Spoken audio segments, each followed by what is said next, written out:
Welcome to Doom Debates. I'm Liron. I hope you've been having a good last few weeks. I hope you've been going to some cool parties, spending time with your friends and family, maybe doing some cool outdoor sports or enjoying nature. What I've been doing is just scrolling Twitter, specifically the part of Twitter that's talking about HEI and existential risk and policy around that and the next breakthroughs and how soon they're coming.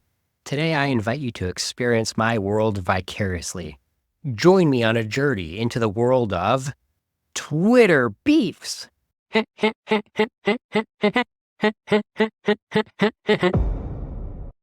first beef is with Jack Clark, who's one of the co-founders of Anthropic. Jack was recently tweeting about how there's this new harder benchmark for math that's extremely hard for humans, but it's actually still hard for AIs too. It's one of the only current benchmarks that AIs aren't easily passing. So here's Jack Clark's tweet. He says, AI skeptics say LLMs are copy-paste engines incapable of original thought, basically worthless.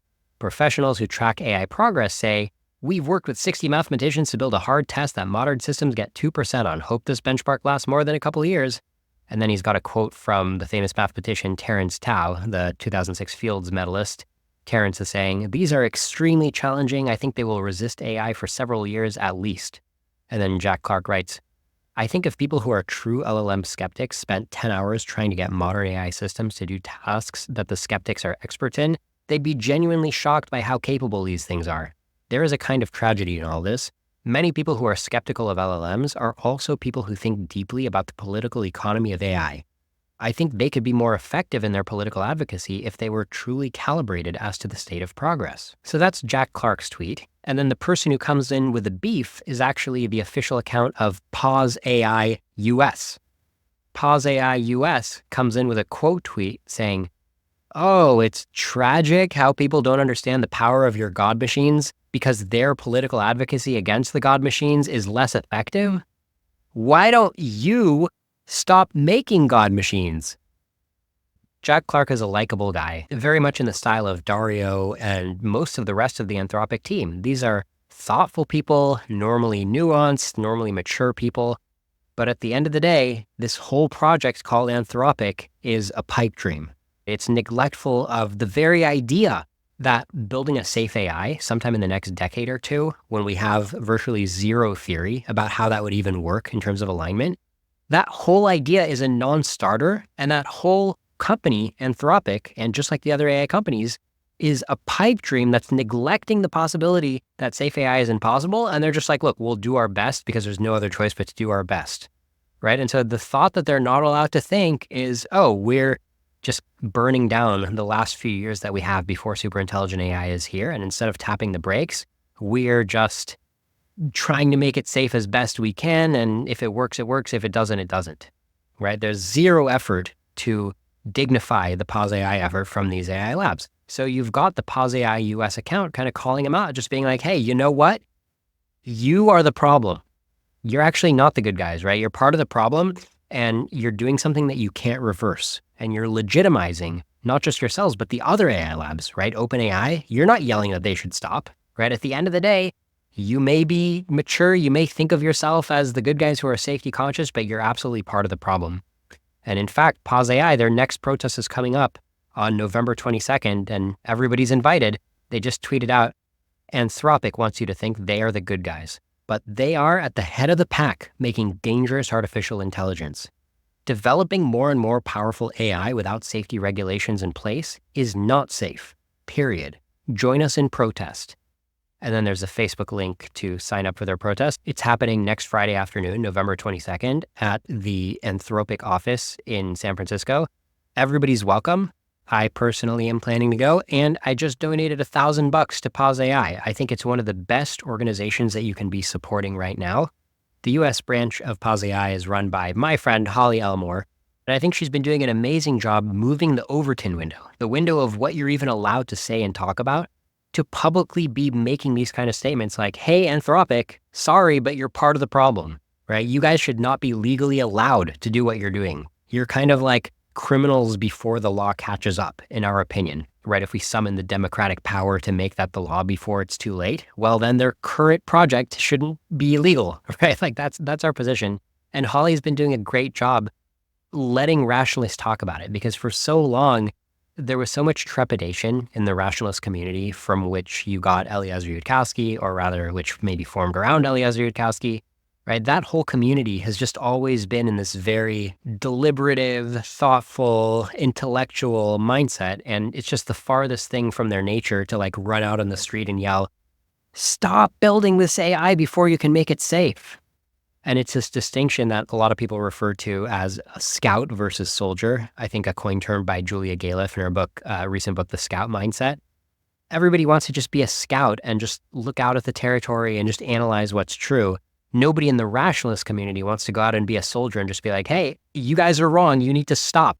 They feel more comfortable writing a paper being like, probability of doom seems high for this and this reason, but also there's this and this mitigating factor, and kind of lobbing the paper over the wall, hoping somebody else will take it and run and do the next step of affecting policy, affecting social change. Like they feel like their work is done. That's my model of the average rationalist.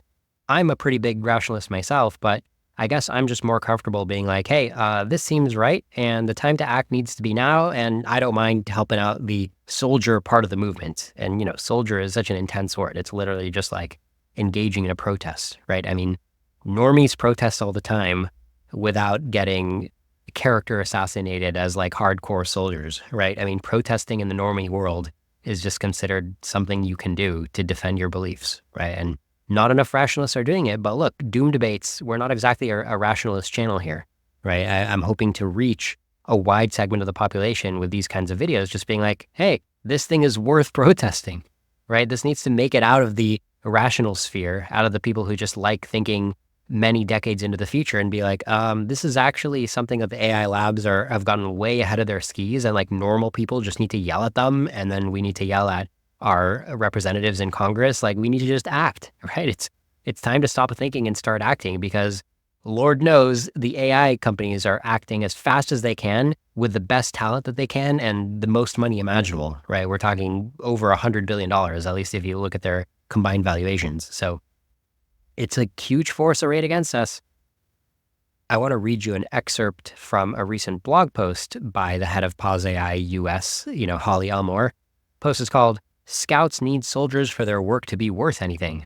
Since I started PauseAI, I've encountered a wall of paranoid fear from EAs and rationalists that the slightest amount of wrongthink or willingness to use persuasive speech as an intervention will taint the person's mind for life with self-deception, that politics will kill their mind.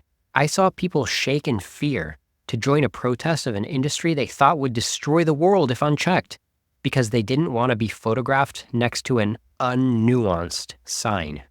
They were afraid of sinning by saying something wrong. They were afraid of sinning by even trying to talk persuasively. The worry about destroying one's objectivity was often phrased to me as being a scout, not being a soldier, referring to Julia Galef's book, Scout Mindset. I think we have all the info we need to contradict the fear of not being a scout in her metaphor. Jumping ahead, here's another excerpt. If a scout reports what they found to a superior officer and the officer wants to pretend that they didn't hear it, a good scout doesn't just stay curious about the situation or note that the superior officer has chosen a narrative. They fight to be heard, because the truth of what they saw matters to the war effort.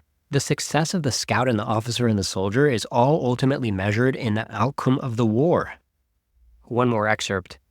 This is very scary for a contingent of effective altruists and rationalists today who treat thinking and talking as sacred activities that must follow the rules of science or less wrong and not be used for anything else. I think these concerns are wildly overblown. What are the chances that amplifying the message of an org you trust in a way the public will understand undermines your ability to think critically? That's just contamination thinking. So yeah, I highly recommend reading the whole post. I'll put it up in the show notes. There's one more thing you need to know about PauseAI US, which is they're fundraising right now. They're still a small organization. They're making a big impact, in my opinion. Even when just 30 or 40 people show up to a local protest at one of these AI labs, we get a disproportionate amount of attention, a disproportionate amount of coverage, because everybody's wondering who's pushing back against these companies. It's such a David and Goliath story right now. Who is going to step up and be David? Unfortunately, very few people are stepping up and being David, even while experts are predicting, AGI is 3 years away, maybe 5 or 10 years away, maybe 15 years away. Like, it's time for David to actually get some power here. So if you want to be part of that cause, I'll put up a link in the show notes to their donation page. Right now, you can read more info about them. You can write a comment, and Holly Elmore, I'm sure, will respond. They've got details about what they're spending the money on. Looks like the core team is Holly and 2 other people right now. So yeah, definitely take a look. If you're wondering about me and Doom debates, this is just an independent project on my part, not officially affiliated with PauseAI. But if you go to pauseai.info and click on the link to join the PauseAI Discord, not only will you be joining a great community, but there's actually a channel that they made for me. It's called hashtag Doom-debates. And I'm there because even though this isn't a PauseAI initiative, I'm a member of PauseAI and I go to the protests all the time. And I'd love to meet you and hang out, whether we just do it over the Discord channel or we could even potentially interact in Meet Space if you come to these protests. So that's PauseAI US. Click the link in the show notes if you want to donate. Let's move on to the next beef. Here's a fun Twitter beef from a few months ago. This one's between Eliezer Yudkowsky and You'll See. It starts when Eliezer tweets, I think he's subtweeting some interactions that he's had, and he tweets, "The kind of guy who has at some point learned linear algebra, who is very proud of knowing linear algebra, and who presumes that all your disagreements with him about AI must be because you don't know linear algebra. Telling him that you know linear algebra won't help. A similar kind of guy has learned about self-attention or something. Mostly he is identical to the first guy, except even prouder. You cannot possibly know how KQV matrices work. If you say you know, you're lying. If you knew, how could you go on disagreeing with him about AI? Perhaps he works in the AI industry. Now he has personally learned by hard sweat that AIs are stupider than you think, or that they are smarter than you think. He has earned this knowledge by work. It cannot be systematized and supported by observation. You can't have it. Sometimes he has even learned that there is math inside AIs. Did you know that? You can't know that. You wouldn't be scared of AIs if you knew that. He knows how multiplication works. It's just numbers. It is not scary." If this sounds like a straw man to you, you remember in the first episode of Twitter Beefs, I looked at Amjad Masad, who literally tweeted something like, "Tell me how multiplication of numbers could possibly kill me in the real world." Or Mark Andreessen has actually tweeted something as explicit as, "AI is just math. It can't hurt you. It's just math."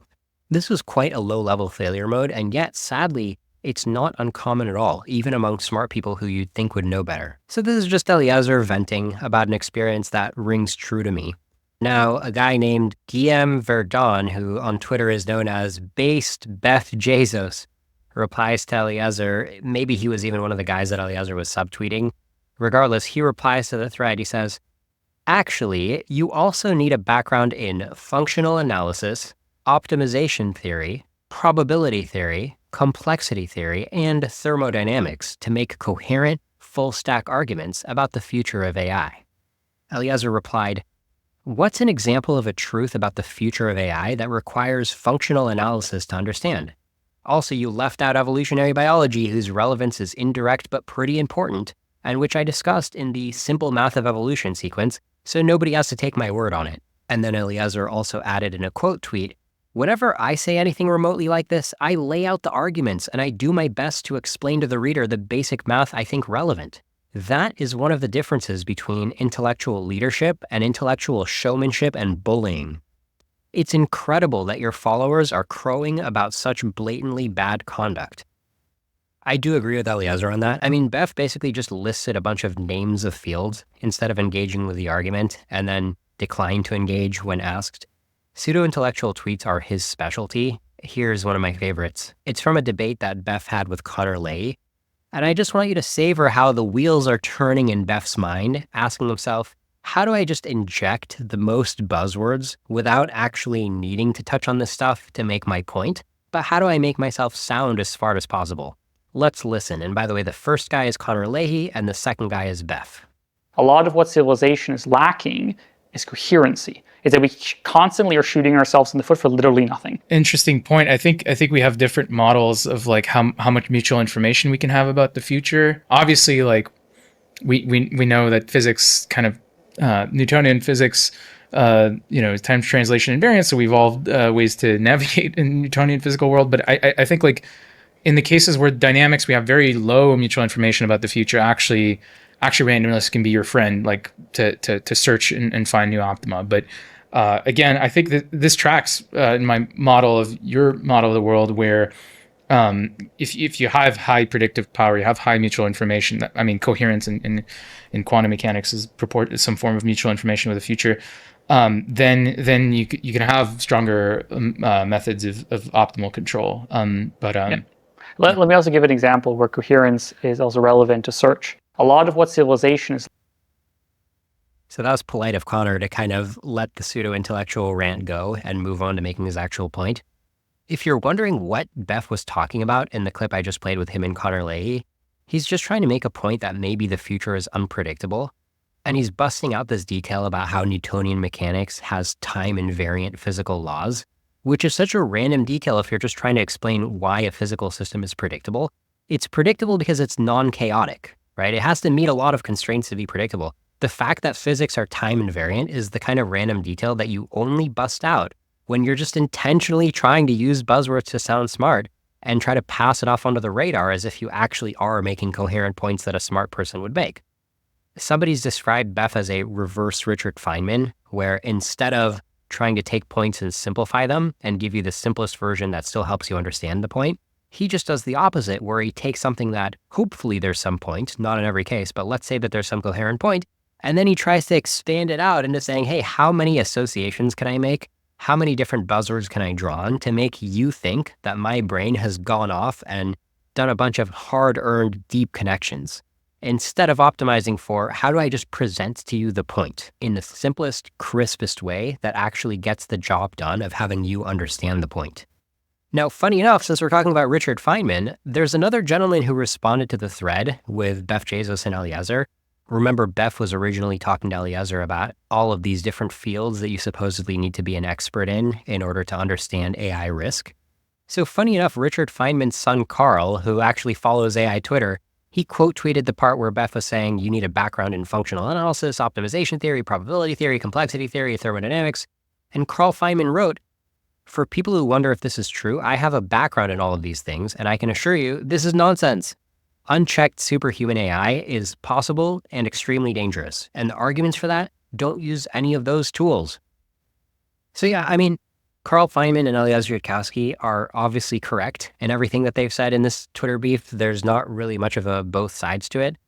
It's just, look, I'm here cataloging these beefs, right? As long as the state of discourse is so low, where somebody's so obviously wrong and yet still getting tons of likes, tons of retweets, I'll just be here calling it out, right? Maybe the discourse quality will one day improve, and I'll only tell you about Twitter beefs that are like so high level between one smart, good faith person and another smart, good faith person. But for now, we have pseudo-intellectual Beff Jezos beefs. It is what it is. The next Twitter beef is with Professor Geoffrey Hinton. You may know him as 2018 Turing Award co-winner together with Yoshua Bengio and Yann LeCun. Well, he's not just that anymore. He's also the 2024 Nobel Prize winner in physics. You may have heard about a month ago. He's now a Nobel Prize winner, so I like to use his name as often as I can because it lends massive credibility to the AI safety effort to bring up a Nobel Prize winner who warns about AI doom regularly. And of course, he's also one of the godfathers of the field. I've heard Dr. Hinton say on various interviews that he's happy to help raise awareness about AI risk. He's actually looking for ways to personally contribute.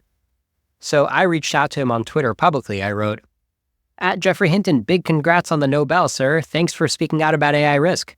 Can you please come on my podcast to discuss in more depth?" Well, the man himself never responded to that, but I was happy to see that I got 126 likes, which is kind of a lot for a random tweet like that. So if you were one of the people who liked it, thanks very much. Thanks for supporting the show. Thanks for recognizing the value of bringing on these luminaries and just explicitly asking them, what's your P-Doom? What do you think people can do to help, get the message out there? If you're watching this and you have a connection to Geoffrey Hinton, try telling him to check out Doom Debates. Maybe he'll like the content and maybe he will agree to come on. He's really busy. I'm sure he didn't see my tweet, but I do think that Jeff and I could have a very productive discussion. If you check out the Doom Debates archives and you watch how I interview other guests like Dr. Lee Cronin, Dr. Robin Hanson. You can see these are high-quality interviews. So Dr. Hinton, if you're listening to this, I think you are aligned with the mission of this show, which is to raise public awareness about the risk of imminent human extinction from artificial general intelligence. I think we're on the same page that this is a big risk. And if you want to propel the show's growth into the next tier by gracing us with your presence, please hit me up anytime on Twitter, DM, or email, wiseguy@gmail.com. Thanks, Dr. Hinton. Okay, back to the Twitter beef. This has to do with what Dr. Hinton was saying right after he won the Nobel Prize. He gave a press conference at the University of Toronto, where he's a professor emeritus, and he said something funny about his former student, Ilya Sutskever, and what Ilya did last year to Sam Altman. So OpenAI was set up with a big emphasis on safety.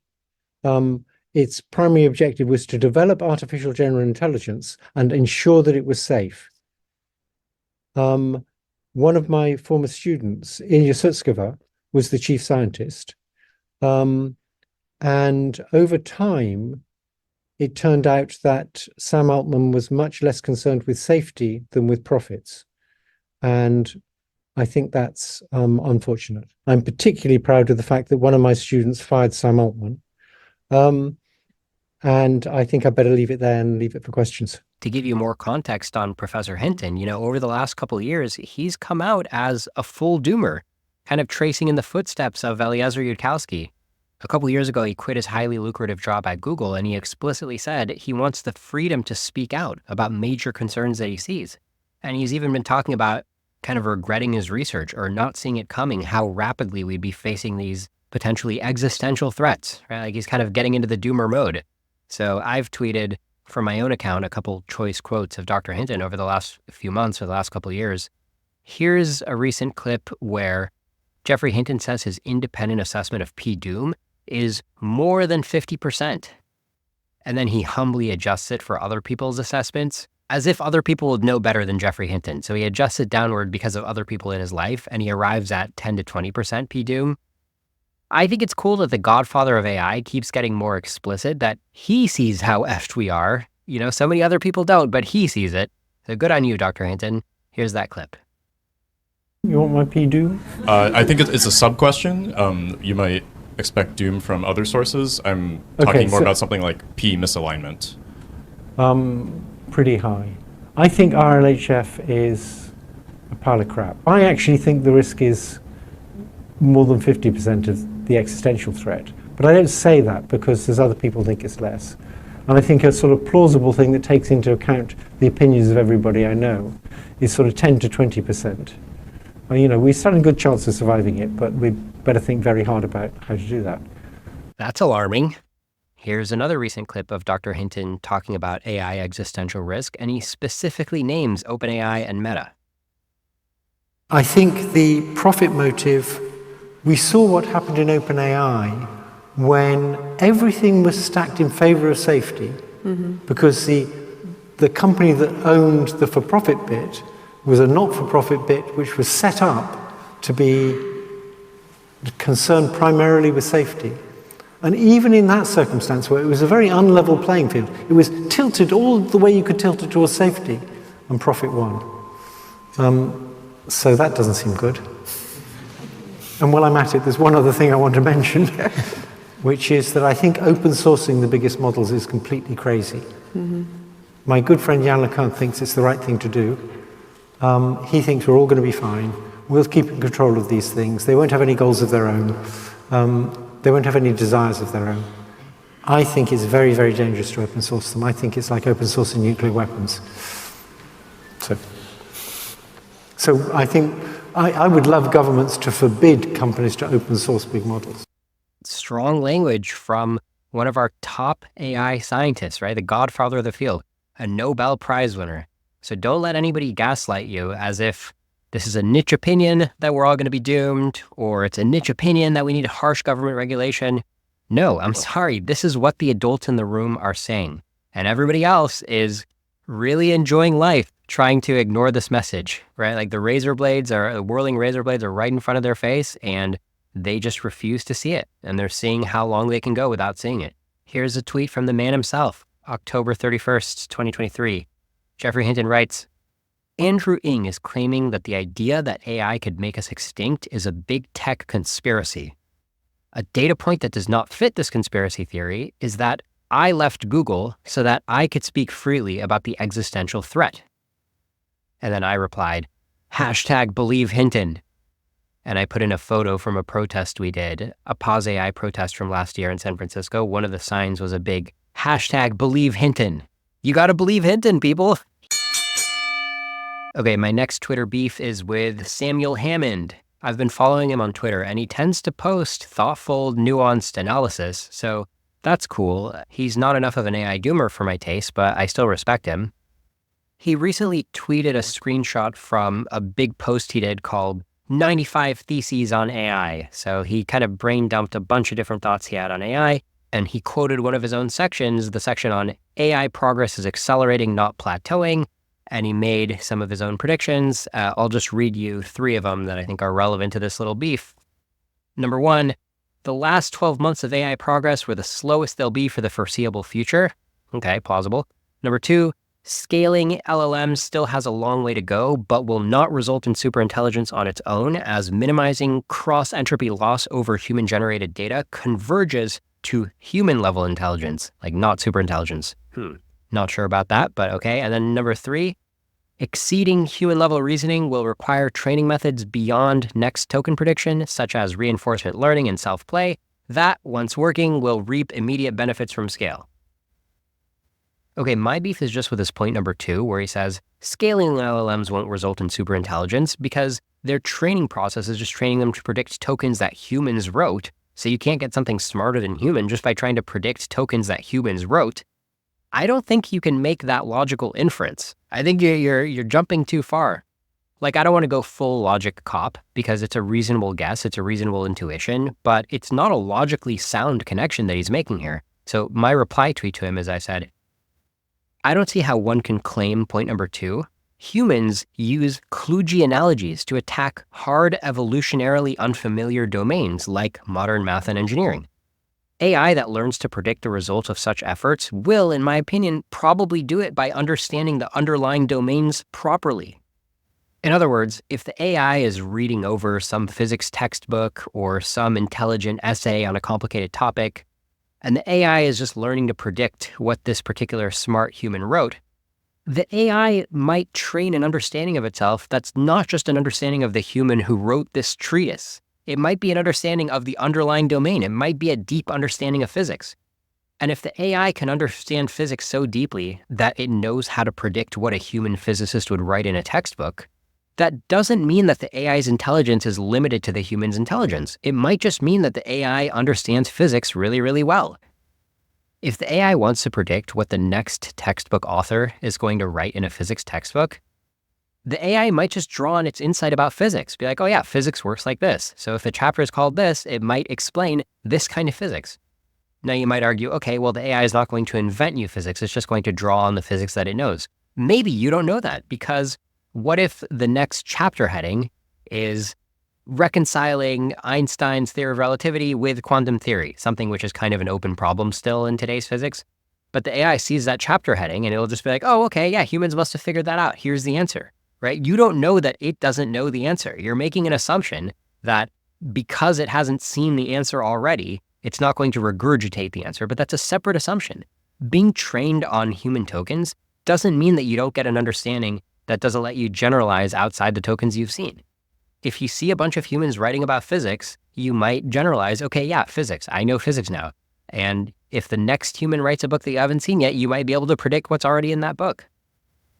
If you look at Albert Einstein, the human, he only got trained on physics written by other people, right? He didn't get trained on the theory of relativity, and yet he came up with the theory of relativity, right? So he made some kind of leap. You can't say that just because somebody's only seen other types of text, then they're not going to go make their own leaps, right? Sam is kind of sneaking in an assertion here that AI is not going to leap outside the data that it's already seen. But we know that it makes small leaps, right? Like we know that you can give it a title of an essay that's never been written before and be like, hey, pretend a human wrote this essay and pretend the human is very intelligent and has good analyses. What might the human write in such an essay? And AI will spit out an essay that's like a perfectly plausible essay. So if the next essay is like a new theory of physics, who's to say that the AI can't do that, right? I mean, maybe in practice it can't today, right? It seems like today we don't have AIs running away doing this stuff. I grant that. But who's to say that it won't do that in the next generation? Who is actually drawing a clear separation? You don't get to sneak in a clear separation of what the AI can and can't do just by observing that it only got trained on tokens outputted by dumber humans. So I'm not saying Sam is wrong. I'm just saying Sam hasn't really justified his claim, and I don't think that either of us know. I think you just have to be humble and wait and see. Or better yet, you shut it down. Don't wait and see. So that's the end of that beef. I never got a reply, but it's no big deal. We can move on to the next beef. The next beef is with Yann LeCun on the topic of predicting the timeline to AGI. So recently, Yann tweeted, I said that reaching human-level AI will take several years, if not a decade. Sam Altman says several thousand days, which is at least 2,000 days or 6 years, or perhaps 3,000 days or 9 years. So we're not in disagreement. Basically, they're both saying, hey, it'll take several years, if not a decade. And then Yann continues, but I think the distribution has a long tail. It could take much longer than that. In AI, it almost always takes longer. In any case, it's not going to be in the next year or two. Now, Eliezer feels like he has to weigh in on this claim that AGI is definitely not going to happen in the next year or two because, as I often say on this show, I don't think any of us really know what's going to happen when we scale up LLMs. I think we really need to be humble about how little we know and how often we're already getting surprised. So when we see Yann LeCun confidently saying it's not going to happen in the next year or two, if you watch my first episode of Twitter Beefs, when it was called Doom Tiffs #1, if you watch that episode, there's a funny clip of Yann LeCun predicting that LLMs won't be able to answer simple questions about physics. I don't think we can train a machine to be intelligent purely from text. So for example, I take an object, I put it on the table, and I push the table. It's completely obvious to you that the object will be pushed with the table, right? Because it's sitting on it. There's no text in the world, I believe, that explains this. And so if you train a machine as powerful as it could be, your GPT 5000, or whatever it is, it's never going to learn about this. That information is just is not present in any text. Right, something that got disproved very quickly after he made that prediction. So Yann's at it again, making a confident prediction about what's totally not going to happen in the next year. And Eliezer comes into the thread and he calls him out. He says, what do you expect to have already seen 2 years before human-level AI is possible? To put it another way, what algorithm are you following such that actually 2 years before human-level AI, you will not still be stating, not in the next 2 years? My own stance? I don't know when. So that's Eliezer just making the case for humility. Because the way Yann LeCun's talking right now is just not inspiring confidence of somebody who's epistemologically reliable at making these kinds of predictions. Somebody who's careful enough to not accidentally say that it's not coming when it is coming. Doesn't seem like he's being careful enough. Okay, so Yann replies, I'm not following any algorithm. I'm working on new architectures like JEPA world models. You can look that up. It's like Yann LeCun's own framework that I haven't seen many other people talk about. But anyway, Yann continues, inference procedures, planning and reasoning by optimization in embedding space, and learning paradigms, self-supervised learning. When a system with these components starts working, we'll be on a good trajectory. And by good, he means it'll get us closer to AGI. So he's not even acknowledging that maybe having AGI will be disastrously bad. He's just using good as synonymous with AGI. That's my interpretation, at least. So now there's a few different subthreads where Eliezer also chimes in. Here's a subthread from Jorge Hernandez, where he's going back to answer Eliezer's question about what would you definitely expect to see 2 years before AGI. And Jorge's saying, algorithms capable of maneuvering and meeting their goals in highly dynamic environments, which are also capable of doing continuous learning, i.e. no need for separate training phases, like a cat. And Eliezer replies, why do you expect to see that 2 years before human-level AI rather than 3 months before human-level AI? And Yann LeCun jumps in and replies, it'll take longer than 2 years. Doesn't really explain why, but just says it. Maybe he's too busy to reply. And then Jorge Hernandez replies to Yann and says, indeed, cat-level AI to human-level AI will take us several years and 1 or 2 more architectural/algorithmic breakthroughs. So I don't consider these replies to be sufficient justification, but you can imagine just busy people making predictions without diving deeply into how they're thinking. Fair enough. It is just Twitter after all, right? It's not a serious forum. Now, another guy named Chad in a different subthread, he says, I don't think scaling it bigger is good enough. They need a breakthrough, just like fusion energy needs a breakthrough, but that seems to be regarded as an incorrect opinion right now. And Eliezer replies, why do you expect you would know 2 years earlier if that breakthrough were on the way? And Yann replies to that, he says, because those of us working on this know how hard it is. It's not that we don't have the basic ideas or concepts, it's that making them work is really hard and takes time. So that's the end of this beef. It didn't really go anywhere from there. And again, Yann to me is just sounding like somebody who doesn't have epistemic humility. Because the thing is, on the object level, he may be right. Let's even say there's a 75% chance he's right and a 25% chance he's wrong. It's just that he's not reasoning reliably when he says, I know how hard it is because I work on it. He sounds like the Wright brothers, right, where they started working on understanding flight, and Wilbur Wright famously said in 1901, not within 1,000 years will man ever fly. Presumably, he was coming from the perspective of, I know how hard it is because I actually work on it. And it's extra ironic because he himself was the one who built the first working flyer together with his brother in 1903.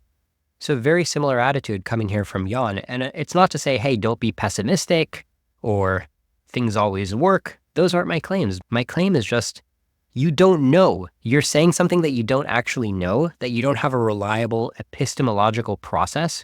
You don't have a reliable methodology to be outputting statements like, it's going to take more than 2 years. That's what Eliezer is also getting at.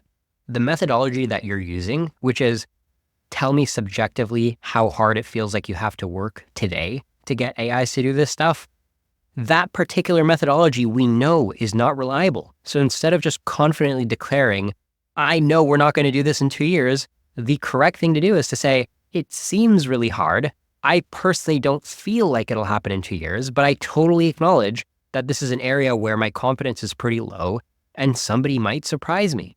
It's incredibly arrogant for him to be saying stuff like that. And again, for him personally, we have him on record saying that LLMs aren't going to be able to talk about the physics of a book on a table, right? So you'd think that would give him some humility, but clearly no, clearly it didn't. It's just crazy to me that given the stakes, given that he is one of the people trusted to tell us whether our whole species is imminently doomed, he's so confident, or dare I say cocky, when we really actually need him to show some humility. The next Twitter beef is with Roon. Roon is a member of the technical staff at OpenAI and a well-known Twitter personality. So he tweeted recently, we will never be quote-unquote ready for AGI in the same way nobody is ready to have their firstborn, or how Europe wasn't ready for the French Revolution, but it happens anyways. And then Eliezer Yudkowsky replied, nobody is ready for a giant asteroid crashing into Earth, but it happens anyways, says man working to steer giant asteroid toward Earth. I thought that was a good reply. I think it's pretty messed up when people who work at these AI companies act fatalistic, like, what can we do? AI is coming for us. Nobody can ever be ready. It's like, okay, great. Have fun dying then. That's your attitude. And you call yourselves the optimist. You know, John Sherman from the For Humanity podcast has this great observation where, how is it optimistic to just be walking like a lemming into the future when you have plenty of signs that it's not a good future and you're just like, that's not in my control, I have to run toward it. You can call it optimism to be like, hey, I bet we have the power to not run toward our doom. I bet we can continue avoiding doom, continue humanity's time-honored tradition of somehow not going extinct. That's my optimism, right? That's the optimism of the empowered doomer. I consider these kind of tweets in very poor taste. They'd be totally uncalled for if we were talking about nuclear weapons, pandemics, this fatalism like, look, the nuke's going to explode. It's not in our hands. Game theory says the nuke is going to explode. You're not going to have the perfect bomb shelter for it. Just be ready. It's like, what are you talking about? What are you talking about? Your company is supposed to be the steward. It's your job to have a no-go button. It's not just to have a go button. You're supposed to only build it when it's safe. This is insane. I know, everybody's trying to build it. If you don't build it, somebody else will. Okay, but still, you better stop them. You better do your best, right? I'm not saying you're guaranteed to succeed. You better try your hardest to stop everybody, right? In the case of nuclear proliferation, what did we do? We stopped everybody, right? So it's not impossible, right? We stopped terrorists from building nukes. We somehow did it. For now, maybe not next year, but so far we did it. Okay, so resigning yourself to just say it's inevitable when many of the experts are telling you this will kill us. We can't survive this. It's such an insane attitude to me. I don't know why people can't see that at the very least, this is just immature. This is not how an adult addresses the situation. So even if he's right, okay, sadly, we think that the odds are worth taking. We think that there's only a 10% chance that we're all going to die, and that's low enough that we really should just plow through because it's so hard to stop. Okay, if you're making a sober assessment, fine. But when you're talking about it like that, like, hey, having your first kid, you can't be ready for it. AGI, you can't be ready for it. To me, it's just so inappropriate. It's just so unbecoming of somebody who's working at an AI company and actually tuned into the situation, and somebody who should be aware of his own responsibility to be a voice of reason or a voice of morality or a voice of guidance. Like, compare him to Geoffrey Hinton. At least Geoffrey Hinton, you can tell he feels the weight of responsibility. Yoshua Bengio, he feels the weight of responsibility. Even somebody like Sam Hammond, who I disagreed with, who I think is not enough of a doomer, when he tweets, it at least sounds like he's acting like a responsible adult, right? He understands the gravity of the situation and he's trying to balance different factors. Whereas the attitude that Roon is showing, that Sam Altman is showing, it's just unbelievable, right? It's very childish. It's like, wow. Like we as a society have implicitly just given them this authority when they clearly don't have the temperament to handle it, given them this authority to decide that they're going to go ahead and build AGI. It's incredibly scary. Like, it's great when we empower tech innovators and we let them run and we're laissez-faire. That's what makes capitalism great. I get it. But when we're talking about human extinction, right, the next nuclear weapon grade technology, and these are the kind of people that we're trusting to run it, it's just like, we have to be able to stop them. We have to be able to say this isn't okay. But the time is running out to ever say that. It may already be run out. It's just, like I said, really poor taste. And it's sad to see the discourse happen like this. My next beef is with the famous George Mason University economics professor, Tyler Cowen. Overall, I tend to be a big fan of Tyler. He's written a lot of interesting books, essays. He's one of the most prolific readers, bloggers, and broad domain polymath thinkers in the world. And he's also known for assembling amazing talent. I mean, the George Mason University economics department is insanely overpowered. 3 people that I personally follow, Robin Hanson, Brian Kaplan, Alex Tabarrok, they all work for Tyler Cowen in this one little department. What are the chances? So Tyler's created this amazing talent attractor. And anyway, he's great. But just when it comes to AI, I've never been able to make any sense out of his AI takes. So from my perspective, he's just got this major blind spot, or perhaps it is I who has the blind spot. One of us has a blind spot. Okay, and this particular Twitter beef stems out of a recent post that he wrote on his blog. Title of the post is Effective Altruists and Finance Theory. I won't read the whole thing, but the key part is when he says, look, all you doomers, why aren't you making some kind of move in the stock market that corresponds to your belief in doom? It doesn't make sense, guys. I'll quote this part of Tyler's post. He's talking about doomers like me. He's saying, I have never ever heard, not once, I'm going to sit down and study finance and see if I can find a feasible way to short the market. If I can't, I will feel sad, but I might get back to you for further guidance. And he's also never heard, quote, soon enough, AI will be good enough to tell me how to short the market intelligently. Then I am going to do this. Thanks for the tip. Tyler's post continues, nope, never. The absence of the last one from the discourse I find especially odd. AGI will be powerful enough to destroy us, but not good enough to help me do an effective short? Okay, ... The sociology here is more indicative of what's going on than the arguments themselves, because the EAs, rationality types, and doomsters here generally are very good at learning new things. For me, it's frustrating anytime I see a non-doomer who seems to not really get pretty obvious truths about what it's like being a doomer, and then go on to be like, oh, doomers are a cult, or they're religious, or they refuse to see this. So in this particular case, a lot of us doomers on Twitter kind of were scratching our heads saying like, Tyler, what do you want us to do exactly? Like, this doesn't make sense. There was a good response from a guy named Jonathan Pallison on Twitter. He wrote, Tyler Cowen wrote another post about his, if you really believe there is an existential AI risk, you should short the market hypothesis. Unfortunately, even though he writes about a lot of details, the hypothesis fundamentally does not make sense to me. Let's say I think there is 80% chance that AI brings increased wealth and 20% chance that the AI kills us all. Why then would I expect gains from shorting the market? It seems better to be long on the market and earn good returns in 80% of cases, i.e., the opposite of his suggestion. Then Tyler Cowen himself responds to Jonathan. He says, covered in my list. He's talking about his list of falsehoods that doomers say.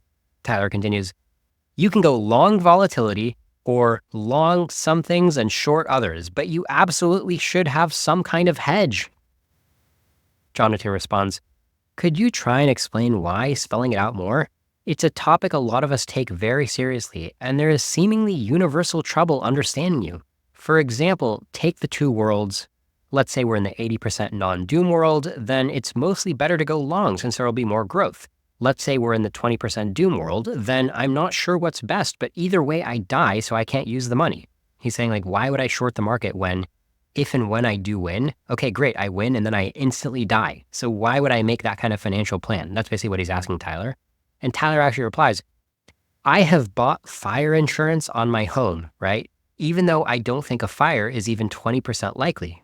And Jonathan replies, a vital difference. Fire insurance helps dramatically in the small proportion of worlds where there is a fire. I can rebuild my life, which is in ruins. It helps so much that it is overall worth it, even though I lose money in the majority of worlds. But the doom scenario, short investment, is not like that. Instead of the payout being extra useful in the doom scenario, it is less useful because I and everyone I care about die. I really wanted to see Tyler respond to that because that is the crux of the issue for me. Like, I don't know why Tyler's saying this stuff, but unfortunately, Tyler did not respond to that. I got into the fray myself. I did a quote tweet and I said, killing me at Tyler Cowen. Want to hash this out on my podcast?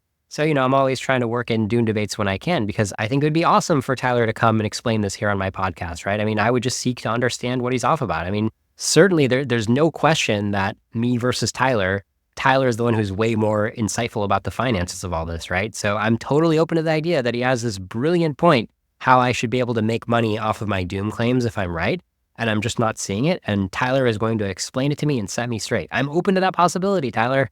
So you're invited to the podcast. I was happy to see 60 people liked my tweet. I'm glad people are starting to see doom debates as a productive forum for this stuff, because that is a major goal of doom debates, is to be that forum. Remember, in addition to raising public awareness of the imminent risk of human extinction from AGI, the other part of doom debates' mission is to raise the level of discourse about these kinds of urgent topics. Now, I did get precisely one type of reply/engagement from Tyler in the aftermath of posting my tweet. He retweeted somebody else's tweet, a guy named Alexander Campbell, who replied to my tweet. So the only engagement I got from Tyler is that he retweeted Alexander Campbell, and Alexander wrote, until doomers understand and acknowledge mark to market, this conversation will get nowhere. So Tyler retweeted that. I just wrote, what? Like, I did not understand what Alexander Campbell is saying. Doomers have to understand and acknowledge mark to market. So doing my best to unpack what he's trying to say, because I never got clarity. Maybe he's saying, like, all the different stocks are going to have lower marks as we get closer to doom. Ergo, doomers should short them or buy puts on them, right? Which is just kind of repeating Tyler's original point. So I'm just not understanding the additional level of insight that Alexander Campbell is bringing by posting that, or that Tyler Cowen is bringing by retweeting that. Again, maybe the problem is me, right? I'm happy to come hash this out. Or if you're watching this and you're on Tyler's side here and you totally think doomers ought to be buying puts, even though the puts only pay out right before it's obvious the world is going to end and we can't really profit from that scenario. But if you think we somehow can profit, I'm all ears, let me know. If we take a look at my Twitter thread, nobody else besides Alexander Campbell stepped up to explain what I was missing. Greg Colburn commented, seems like the issue is that Tyler doesn't actually think of AI doom as doom, i.e. the actual end of humanity. He thinks of it more as a survivable catastrophe where he will still be alive and there will be money and houses and stock markets afterward. A guy named Alexi wrote, Jesus, that has to be trolling at this point. So yeah, it's pretty crazy that the whole effective altruist or AI doomer community can't seem to reach agreement on Tyler on what should be a pretty simple issue, right? Like, I don't mind making my beliefs consistent enough that if there's some high expected value opportunity that I'm missing, then to either take the opportunity or admit that I don't really believe what I say I believe. Like, I'm happy to do that kind of reconciliation. I just don't get it, right? I don't get the logic. I don't get why I have to short the market if I only think a scenario where I collect is one where doom is extremely imminent. But okay, steel manning, I guess there is kind of a dream scenario where people realize, we're so doomed. In like 30 years, AI is going to come kill us. And at that point, a lot of the stocks tank, but they still have a little bit of value left because, hey, there's still going to be some cash flows in the last 30 years of the earth. Like the businesses are still going to be going, so they're worth something. The market's still open, but the values have crashed so much because there's no long-term horizon for these companies. At that point, maybe I'll have a decade or two to enjoy my shorts, right? So I think that's kind of where Tyler Cowen is coming from, is like, look, don't you want to have a last good decade or two?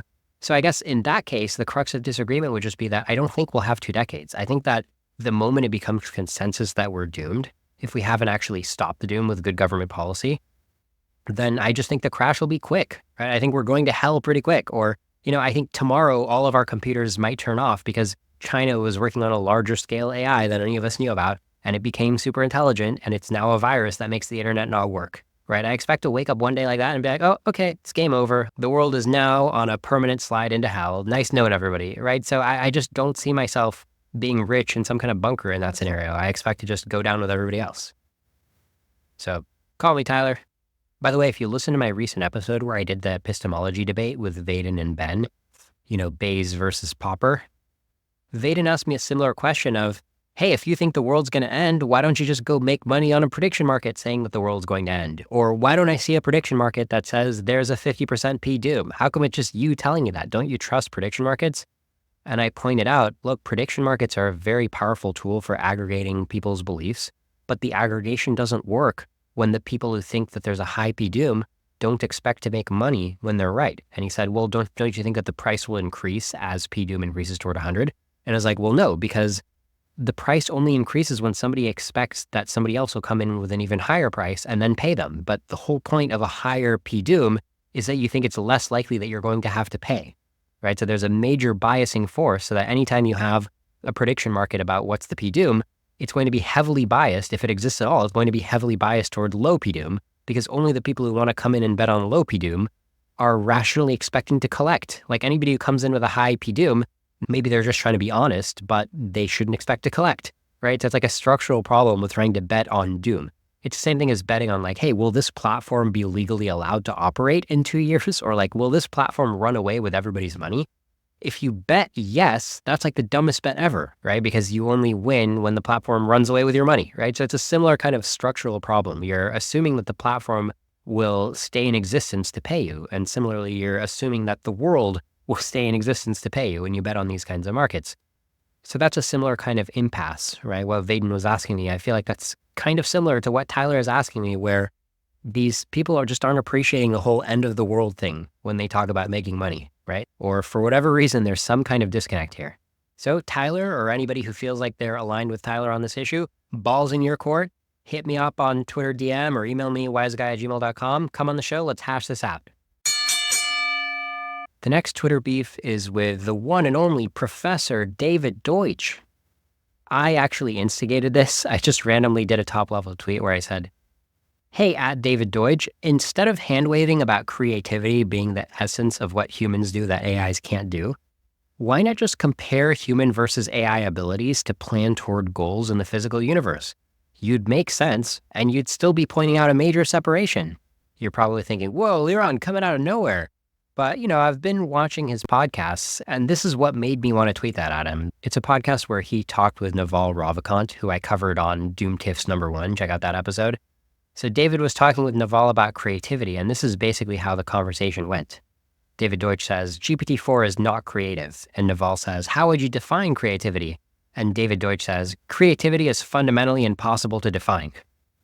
So let me play you that clip right now. You've conceded that GPT-4 has made progress and it's improving, but you're not willing to say that it's improving in the direction of being a person. Why? So I see no creativity. Now people say, oh, look, it did something I didn't predict, so it's created. Perhaps one of the problems here is that we just define creativity so poorly. So how would you define creativity in this context? Creativity and knowledge and explanation are all fundamentally impossible to define, because once you have defined them, then you can set up a formal system in which they are then confined. And if you had the system that met that definition, then it would be confined to that, and it could never produce anything outside the system. So, for example, if it knew about arithmetic to the level of the postulates of P&O and so on, it could never, and when I say never, I mean never, produce Gödel's theorem, because Gödel's theorem involves going outside that system and explaining it. You can say that it's not defining something and then executing the algorithm, basically, because it would always be an algorithm then, once it was in a framework. So you say, well, it's its ability to go outside the framework. Well, I tried, by the way, ordering ChatGPT to disobey me, and it didn't refuse, but it absolutely didn't understand what I was going on about. Okay, as I watch this clip now, one thought that comes to mind is he's making creativity be about like jumping out of a formal system. Like, imagine an AI that could see Gödel's theorem if it just knew arithmetic. But it's like, okay, has he noticed that today you can pull up GPT and talk to it about Gödel's theorem? So like, I know that's not exactly your point. Your point was about an AI that's just trained on piano arithmetic, but like, doesn't it give you some kind of clue about the nature of intelligence that we're just discoursing with AIs we have today, and they don't have any trouble answering your questions about Gödel's theorem and like engaging in thought experiments with you about Gödel's theorem? Like, it's not like Gödel's theorem is breaking their brains here, right? It's probably easier for AIs to talk about Gödel's theorem than it is for humans to talk about Gödel's theorem, all things being equal. So when I was listening to the clip, I thought it would be natural for David Deutsch to be like, okay, I'm talking about Gödel's theorem, let's ask LLMs about Gödel's theorem. But no, that's not what he said. He said, let's ask LLMs to disobey me. Like, in his mind, this question of please disobey me is more analogous to a formal jumping out of the system than just talking about systems, right? And just directly asking him about Gödel's theorem. So I guess he and I are just both making two different crude analogies. But anyway, at the end of the day, my beef with David is just like, is creativity really that hard to define? Do you really have to lean back and be like, I can't define it. It's inevitable. Like, really? You can't even take a stab at it? And remember, I asked him, can't you just compare human versus AI abilities to plan toward goals in the physical universe? Like, isn't that a nice separation that you could say? Couldn't that support your point of why AIs aren't human level yet? So David actually came over and replied, which is rare, right? I don't get that many David Deutsch replies when I'm on Twitter. So he replied to my tweet and he said, the answer is in my book, The Beginning of Infinity. And then I wrote, I read it, big fan of that and Fabric of Reality, his other book. I'm still confused about the meaning of your claims about AI lacking creativity or knowledge creation compared to humans, e.g., how to operationalize testing the difference. All right, and then David replied again, and what he wrote was, right. So he just gave me this one-word reply, like apparently just like a snarky reply, like I'm just explaining what I'm confused about, and he's basically, right, you are confused, Liron, go figure it out, right? That's like my interpretation of his one-word reply. So then I replied again, I wrote, according to your interview, the one I clipped, it's impossible to define/operationalize. Why focus on using an undefined term to talk about the distinction between human and AI abilities when there's also an interesting distinction that can be defined, namely planning prowess? Now, David didn't reply directly, but another user named Sarah Fitzclarridge replied, and she wrote, that's like suggesting looking under the lamppost because the light is brighter there. And David Deutsch retweeted her, so presumably that's like his reply too. Okay, fair enough, I get it, that makes sense. And then I replied, in the general case, sure, the move that I did is kind of like suggesting looking under the lamppost because the light's brighter there, right? That's kind of the move I made when I said, here's another separation that you could be pointing out between humans and AIs. But, my tweet continues, it feels like in this particular case, he wants to say something about what current AIs can't do, and this is the actual thing they can't do. And then David Deutsch replies, and by actual, you mean defined and empirically testable? And then I said, yep, I get what you're saying about undefinability in formal systems, but do we have to go there to, e.g., talk about why GPT-4 can't write a best-selling book? And that is where I lost David Deutsch. He didn't reply anymore. But I remain confused, right? It's like, why is he going on podcasts and writing in his books these hand-wavy claims about creativity? Why is a genius like him opting out of the problem of defining what creativity means? Like, just define it. It's not that hard, right? I mean, Eliezer Yudkowsky defines it great. He basically says, finding solutions that rank high in your preference ordering and low and naive search ordering. So visually, imagine there's just like this giant space that you have to search. Like you have to search the Sahara Desert. And somehow you find the one bar of gold that's in the Sahara Desert. The bar of gold ranks high in your preference ordering because you think a bar of gold is valuable, but it would rank very, very low in a naive search ordering. Imagine asking a random person to try to search the Sahara Desert to find you the gold. They wouldn't know where to begin, right? Maybe they invent some kind of really powerful sonar or scanning technology that nobody's ever had before, and they find the gold that way. Well, if they do that, I would say that they're being creative because they search for something that the naive search would have sucked at. And even a pretty intelligent human searching would still fail to find, right? So that would fall under my definition of creativity. It's very closely connected to my definition of search and my definition of intelligence. It's really hard for me to think about somebody being extremely intelligent but not creative, or vice versa, extremely creative but not intelligent. The way I would make that distinction, it's actually an interesting puzzle. If I think about somebody who's very creative and not intelligent, I basically just think of like kind of like a babbling baby, right? Just like a lot of randomness involved, a lot of free association, where they're being very generative, right? They're combining a bunch of building blocks together in a bunch of novel ways, but they're just not doing it in a way that searches for a complex criterion, right? So they're not narrowing down a search space. They're just kind of generating a bunch of interesting elements in a search space. And to the degree that the elements they generate are consistently good, then they're not merely creative. They're also intelligent in order to even generate good enough candidates. So already it wasn't a hard distinction the way I was making it out to be. Let's do it the other way. Let's talk about somebody who's very high intelligence but low creativity. Maybe somebody like that always wants their destination to be very predictable. So it's like, oh, you gave me clear instructions, I'm just going to follow the instructions exactly. Or you gave me a handbook, I'm just going to follow the handbook closely. Basically, somebody who's reducing unpredictability might be high intelligence, low creativity, but of course, reducing unpredictability, if you tell Elon Musk, get us to Mars, he still has to be really creative, even though the outcome, getting to Mars, is predictable because he's so intelligent and so effective. So reducing unpredictability actually isn't sufficient to say somebody is highly intelligent but not creative. I think the concept, again, the distinction starts to get very blurred. Like I'm not seeing much of a distinction between intelligence and creativity.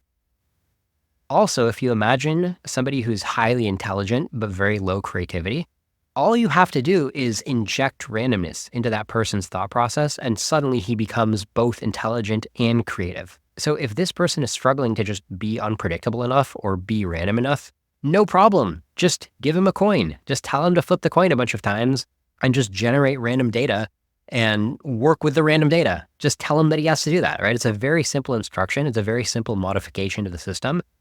And the process that he's going to have to follow to take the random data and follow your instructions to incorporate the random data, the end result of that process is creativity, right? Like if you're playing a song, improvisation is basically taking random mistakes and then making them work anyway, right? At least that's one key that people use to have good improvisation. It's not the only way you can improvise, but it's certainly a good way, right? So suddenly you turn somebody who's ridiculously good at music, you turn him into somebody who's good at creative music because you just order him to fix all of these mistakes that you're injecting, right? So there's always a trivial gap in my mind between high intelligence and high creativity. But people like David Deutsch seem to insist on treating creativity as this mysterious thing that they won't even define, or they'll defend their lack of a definition because they'll connect it to Gödel's theorem. And they'll say, how could you possibly define Gödel's proposition when you're working in a formal system? You know, the proposition of, I have no proof, right? That kind of trick is, if you studied Gödel's theorem, it's like a statement that's saying, I am not provable. So it's kind of a real logic twister, kind of a paradox. That's like the flavor of Gödel's theorem. And so David Deutsch is getting a lot of mileage out of Gödel's theorem, being like, look, this is the brain twister that makes creativity in current AIs impossible. And I just don't see the connection, right? It really seems like he's reaching for a connection. I don't get it. Luckily, I've got some Deutschians on speed dial. Remember my old pals Ben and Vaden from last week's episode where we debated epistemology? I know they're big fans of Deutsch, so I will be sure to ask them in a few days when we record our part 2. I will be sure to ask them what Deutsch is thinking when he talks about creativity and this ineffable thing that AIs can do that humans can't. Maybe they will have a good answer and maybe they'll enlighten us. But as for this Twitter beef, we're going to have to leave it here because there's no more David Deutsch replies. Okay, those are all the Twitter beefs I have to share with you today. If you missed the previous Twitter beefs episode, it was previously known as Doom Tiffs #1. If you missed that episode, go check it out. I think you'll enjoy it as well. It's the same kind of content. I'll probably be doing these kind of Twitter beef episodes once every 2 months because, it's an outlet for me. It's a release, right? So when I'm on Twitter getting pissed off and frustrated, at least I can add it to my collection of these beefs and I can release it out upon you. And you can also vicariously live the frustration. That's why you come here to Doom Debates, because you want to live the frustration. All right, this is going to be a big week for Doom Debates. We've got an interview coming up with Andrew Critch, who was formerly a researcher at the Machine Intelligence Research Institute and also one of the co-founders of the Center for Applied Rationality. Super smart guy. So this is not going to be a very heated debate because we both have high P-dooms, but it'll be a very interesting exchange of ideas between two people who have different conceptions of doom.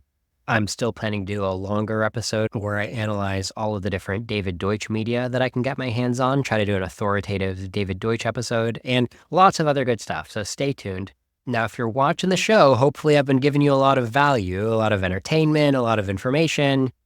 I don't ask for much in return. All I want you to do is synthesize the neurotransmitter dopamine, maybe put it in a vial, package it up, and just mail it to my address. Just mail me the dopamine. Okay? If that sounds hard to do, okay, fair enough. If it's hard to do, what you can give me instead is just a unit of social engagement. So like if you're watching this on YouTube, just smack that subscribe button on YouTube. My eyes will see the number go up and my brain will actually give me the same hit of dopamine. So that's probably a more convenient process for you to do it that way.